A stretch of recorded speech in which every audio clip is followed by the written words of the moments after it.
15 अप्रैल 2023 रात के 10 बज रहे थे। एक सफेद जीप से दो कैदी उतरते हैं। दोनों के हाथ हथकड़ी से बंधे हैं। ये कोई आम मुजरिम नहीं थे। मीडिया के लोग माइक लेकर उनकी तरफ दौड़ते हैं। सवाल पूछे जाते हैं और तभी गोलियों की वो तड़तड़ाहट जिसने सिर्फ 9 सेकंड में पूरे भारत को सुन्न कर दिया। 3 नौजवान शूटर्स जिन्होंने पुलिस के कड़े घेरे को तोड़कर भारत के सबसे खूंखार माफिया सरगना अतीक अहमद और उसके भाई अशरफ के सिर में सटाकर गोली मार दी। कैमरे में कैद हुई ये हत्या एक झटके में अंजाम दी गई। इस घटना ने पूरे देश को हिला डाला।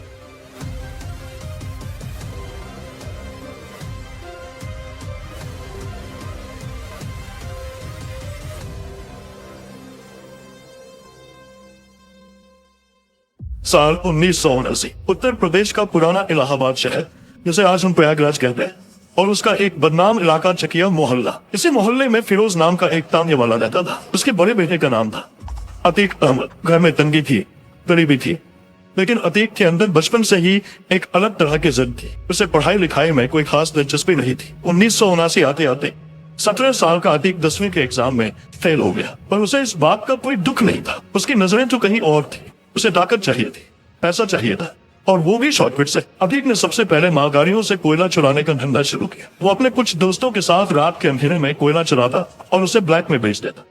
इसी चोरी चकारी के बीच अतीक के हाथों पहली बार खून हुआ। उसके खिलाफ एक हत्या का मुकदमा दर्ज हुआ। उस दौर में इलाहाबाद में जुर्म करना कोई छोटी बात नहीं थी, लेकिन अतीक को समझ आ गया था कि लोगों के अंदर डर पैदा करके ही वो पैसा और पावर कमा सकता है। धीरे धीरे उसने रेलवे के ठेकेदारों से हफ्ता वसूलना शुरू कर दिया। उसका तरीका एकदम सीधा, या तो पैसा दो या जान से हाथ धो बैठो। 80 का दशक आते आते पुराना इलाहाबाद एक और खूंखार नाम से कांपने लगा था। शौके इलाही उर्फ चांद बाबू। पुलिस चांद बाबा के इलाके में घुसने से पहले 10 बार सोचती थी। अगर उसका कोई गुर्गा पकड़ा जाता तो चांद बाबा पुलिस स्टेशन पर सरेआम बमबारी करके उसे छोड़ा लाता था।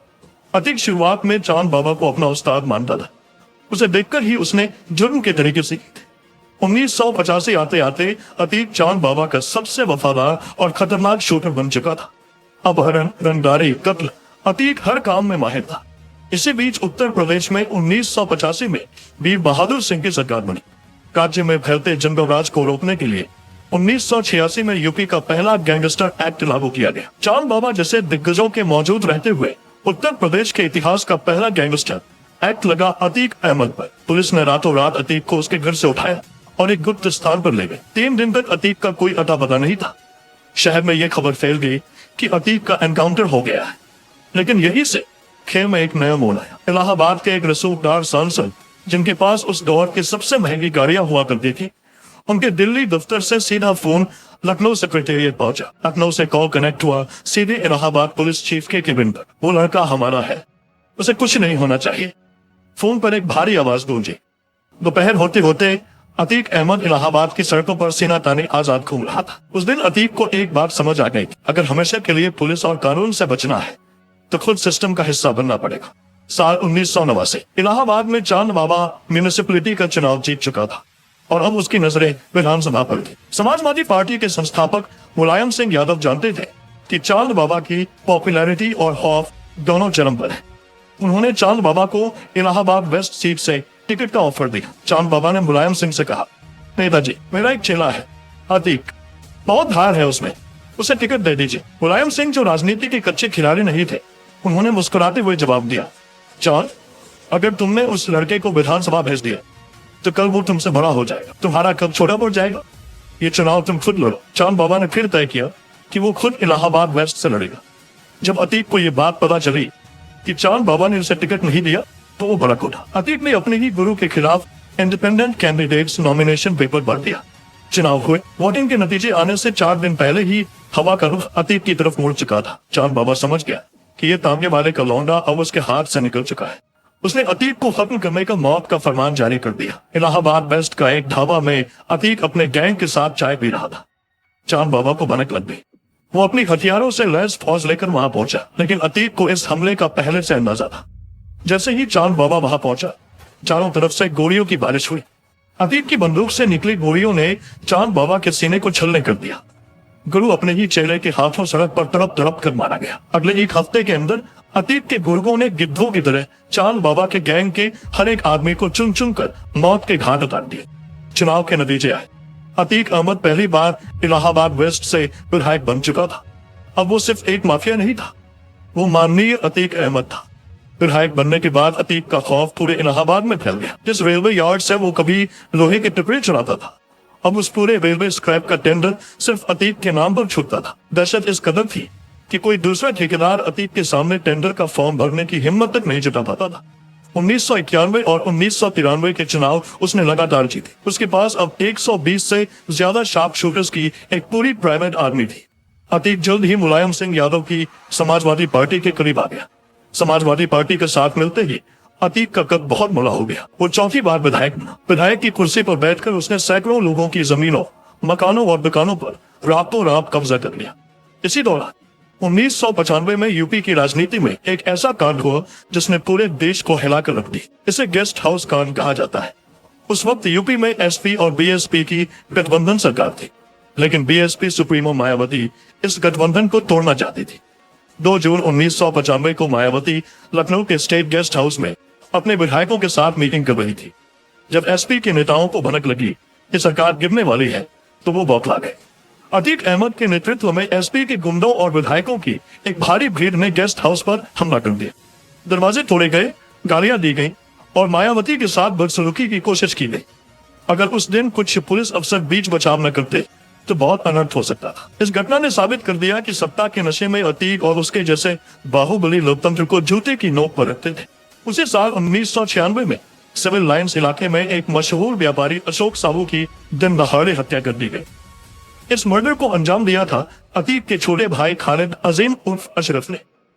पुलिस अशरफ को पकड़ने दौड़ी, लेकिन जब रिकॉर्ड खंगाले गए तो पुलिस अधिकारियों के पैरों तले जमीन खिसक गई।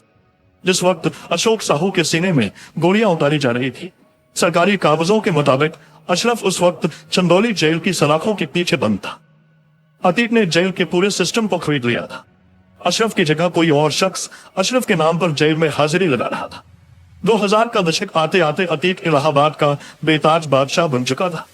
लेकिन 2002 का साल आते आते उत्तर प्रदेश की गद्दी पर मायावती विराजमान हो चुकी थी। मायावती के शासन में अपराधियों पर नकेल कसना शुरू हुई। अतीक पर एक ही दिन में 113 से ज्यादा मुकदमे दर्ज किए गए। इलाहाबाद में लालजी शुक्ला जैसे तेज तर्रार पुलिस अफसर को अतीक के पीछे लगा दिया गया। 7 अगस्त 2002 इलाहाबाद हाई कोर्ट में अतीक की पेशी थी। अचानक कोर्ट परिसर में एक जोरदार बम धमाका हो। कई पुलिस वाले लहूलुहान होकर गिर पड़े, लेकिन इसमें अतीक को कुछ नहीं हुआ। अतीक ने मीडिया के सामने बयान दिया, ये पुलिस और मायावती सरकार मुझे मरवाना चाहती है। लालजी शुक्ला ने मुझ पर बम पिकवाया है।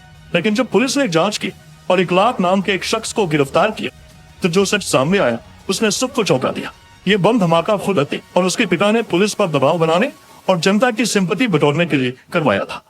जब पत्रकारों ने इंस्पेक्टर लालजी शुक्ला से पूछा कि क्या उन्होंने बम पिकवाया था, तो शुक्ला ने मुस्कुराते हुए जवाब दिया, अगर मैं बम पिकवाता तो अतीक अहमद जिंदा नहीं बचता। इसके बाद 2004 के लोकसभा चुनाव में मुलायम सिंह यादव ने अतीक को फूलपुर सीट से टिकट दे दिया, जिस सीट से कभी पंडित जवाहरलाल नेहरू चुनाव जीतकर देश के प्रधानमंत्री बने थे। उसी सीट से अब एक ऐसा इंसान चुनाव लड़ रहा था जिसके ऊपर हत्या और अपहरण के दर्जनों केस थे। अतीक ये चुनाव लगभग 64,000 वोटों से जीत गया। वो अब सांसद था। सांसद बनने के बाद इलाहाबाद वेस्ट की उसकी विधायक वाली सीट खाली हो गई। अतीक ने सोचा कि वो दिल्ली में बैठकर राज करेगा और इलाहाबाद की सीट अपने छोटे भाई अशरफ को दे देगा। उसने अशरफ को उस सीट से उपचुनाव में उतार दिया, लेकिन यहीं से अतीक की बर्बादी की स्क्रिप्ट लिखी जानी शुरू हुई। अशरफ के खिलाफ बीएसपी ने एक युवा नेता को टिकट दिया जिसका नाम था राजू पाल। राजू पाल खुद कोई दूध का धुला नहीं था, वो एक हिस्ट्री शीटर था। कभी राजू अतीक के ही गैंग के लिए काम करता था, लेकिन उसमें एक बात थी, वो अतीक से डरता नहीं था। जब उपचुनाव के नतीजे आए तो अतीक के पैरों तले से जमीन खिसक गई। उसका भाई अशरफ बीएसपी के राजू पाल से चुनाव हार गया। ये अतीक के लिए सिर्फ एक हार नहीं थी, ये उसके गुरूर पर एक तमाचा था। जिस इलाहाबाद में लोग उसके नाम से थर-थर कांपते थे, वहां कोई उसके भाई को कैसे हरा सकता है।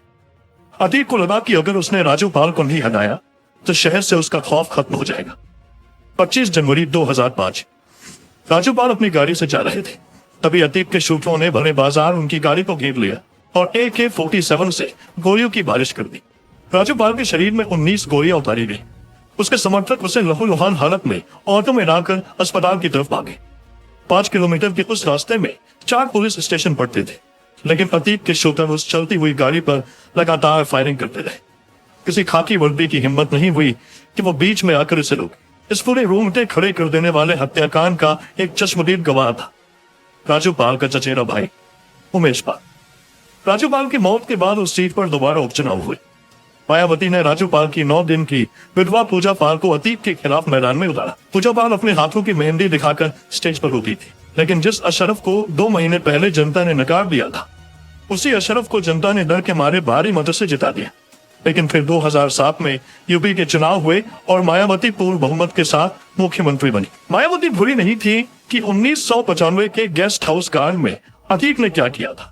सत्ता में आते ही उन्होंने सबसे पहले अतीक अहमद पर नकेल कसनी शुरू की। अतीक के गैंग का पूरा रिकॉर्ड तैयार किया गया, करोड़ों की संपत्ति जब्त कर ली गई, अतीक के सिर पर इनाम घोषित हो गया।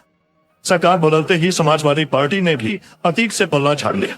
जो अतीक कभी पुलिस को अपनी जेब में रखता था, वो अब एक चूही की तरह अपनी जान बचाने के लिए दर दर भाग रहा था। दिल्ली पुलिस ने उसे पीतमपुरा के एक फ्लाइट से गिरफ्तार कर लिया। अतीक जेल की सलाखों के पीछे था, लेकिन 2008 में जब भारत अमेरिका न्यूक्लियर डील पर संसद में वोटिंग होनी थी, तो सरकार बचाने के लिए एक सांसद की जरूरत थी। मुलायम सिंह यादव ने अतीक को जेल से बाहर निकलवाया ताकि वो संसद में वोट कर सके। अतीक अहमद को पुलिस कस्टडी में संसद लाया गया ताकि वो वोट डाल सके, लेकिन अतीक ने यहां गद्दारी की। उसने पार्टी के खिलाफ जाकर वोट किया, जिसके बाद मुलायम सिंह ने उसे हमेशा के लिए पार्टी से निकाल दिया। राजनीति से मिलने वाला सहारा खत्म हो गया। साल 2017 उत्तर प्रदेश की सियासत में एक बहुत बड़ा बदलाव आया। बीजेपी की सरकार बनी और योगी आदित्यनाथ मुख्यमंत्री बने। नई सरकार का रवैया एकदम साफ था, माफियाओं के खिलाफ जीरो टॉलरेंस। मुख्यमंत्री योगी आदित्यनाथ ने विधानसभा के पटल पर खड़े होकर वो ऐतिहासिक दहाड़ लगाई थी, जिसकी गूंज से उत्तर प्रदेश का हर माफिया कांप उठा था।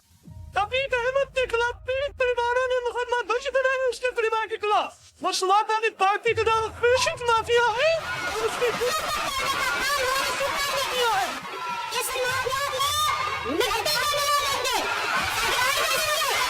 और इसके बाद शुरू हुआ ऑपरेशन की।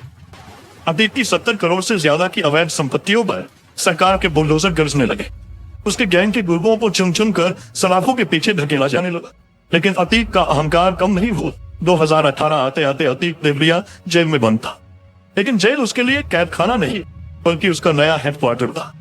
लखनऊ के एक बड़े व्यापारी मोहित जायसवाल को अतीक के गुंडों ने सरेआम अगवा किया और सीधे देवरिया जेल के अंदर लेकर आए। जेल के अंदर अतीक और उसके गुंडों ने मोहित जायसवाल को बेरहमी से पीटा और हथियारों के जोर पर उसकी करोड़ों की प्रॉपर्टी अपने नाम लिखवा ली। जेल के अधिकारी तक उसकी जेब में थे। जेल के अंदर हुई इस गुंडई का सच जब बाहर आया, तो पूरे देश में हाहाकार मच गया।